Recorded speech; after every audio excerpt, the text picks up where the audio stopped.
Hi guys, welcome back. ഇന്ന് നമ്മൾ പുതിയ വീഡിയോയുമായിട്ടാണ് വന്നിരിക്കുന്നത്. നമുക്ക് ഇന്നൊരു പണി കിട്ടിയൊരു വീഡിയോയും കൂടിയാണിത്. ദൈവം കണ്ടില്ലേ, പിന്നെ ബാത്റൂമിൽ ടോയ്ലറ്റ് വീണ് കിടക്കുന്നത്. വീടുകളൊക്കെ തീർത്ത് ഞാൻ കുളിക്കാൻ വേണ്ടി അതുപോലെ ബാത്റൂമിൽ കേൾക്കാൻ വേണ്ടി പുറത്തിറങ്ങി തട്ടോ. അപ്പോൾ പൂച്ചക്കുട്ടിയുടെ വല്ലാത്തൊരു കരയണ ശബ്ദം കേട്ടത്. അപ്പോൾ അവിടെയൊക്കെയാണ് അത് മുറ്റമൊക്കെ ഒന്ന് തിരിഞ്ഞ് നോക്കി, പക്ഷെ അവിടെയൊന്നും പൂച്ചക്കുട്ടിനെ കാണാനില്ല. പിന്നെ ഞാൻ ബാത്റൂമിൽ നിന്നാണോ എന്ന് ശബ്ദം എന്ന് എനിക്ക് തോന്നിയപ്പോൾ ഞാൻ ബാത്റൂമിൽ കയറി നോക്കിയത്. അപ്പോൾ അയാൾ മനസ്സിലായത് പുള്ളിക്കാരൻ ടോയ്ലറ്റ് വീണ് കിടക്കുകയാണെന്ന്. ഇവൻ എപ്പോഴാണ് ഇതിൻ്റെ ഉള്ളിൽ വീണത് എന്നൊന്നും അറിയില്ല കേട്ടോ. എന്തായാലും ഇവനെ എങ്ങനെയെങ്കിലും ഒന്ന് പുറത്തെടുക്കണമല്ലോ. ഇത് വീണപ്പോൾ ഇവൻ നന്നായി പേടിച്ചിട്ടുണ്ടെന്ന് കേട്ടോ തോന്നുന്നത്. ഇവനെ രക്ഷപ്പെടുത്താൻ വേണ്ടി ഞാൻ എൻ്റെ ചെവി പിടിക്കാൻ വേണ്ടി കൈ നീട്ടിയപ്പോൾ അവന് കൈക്ക് കടിക്കാനും അതുപോലെ തന്നെ മാതാനും ശ്രമിക്കുന്നുണ്ട് കേട്ടോ. അങ്ങനെ ചെയ്യുന്നത് കണ്ടപ്പോൾ എനിക്ക് ചെറിയ പേടിയൊക്കെ തോന്നിട്ടോ.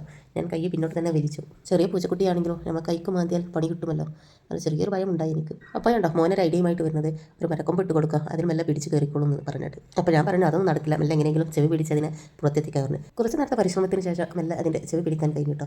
മെല്ലെ അതിനെ തൂക്കി പിടിച്ച് ഇതിനെ കുളിപ്പിച്ച് കൊടുക്കാം എന്ന് കരുതി ഞാൻ എന്നെ ബക്കറ്റിലേക്ക് ഇട്ടിട്ടോ. വെള്ളം തിരിച്ച് ബക്കറ്റിലേക്ക് ഇട്ടപ്പോൾ തന്നെ അത് ഓടിപ്പോയി. ബക്കറ്റിലിട്ട് അവനെ കുളിപ്പിക്കാൻ കഴിയില്ലെന്ന് മനസ്സിലായി. ടോയ്ലറ്റ് വീണത് കൊണ്ട് തന്നെ അവനെ എങ്ങനെയെങ്കിലും നന്നായിട്ടൊന്ന് കുളിപ്പിച്ചെടുക്കേണ്ടതുണ്ട്. രണ്ടാമത് അവനെ ഞാൻ മുറ്റത്തൊക്കെ പോയി പിടിച്ചെടുത്ത് കൊണ്ടുവന്ന് പിന്നെ ഞാൻ സിങ്കിൽ വെച്ചിട്ടാണ് അവനെ ഞാൻ കുളിപ്പിച്ചെടുത്തത്. അവനെ പിടിച്ച് അപ്പോഴാണ് അവനൊന്ന് നിന്ന് തന്നത്.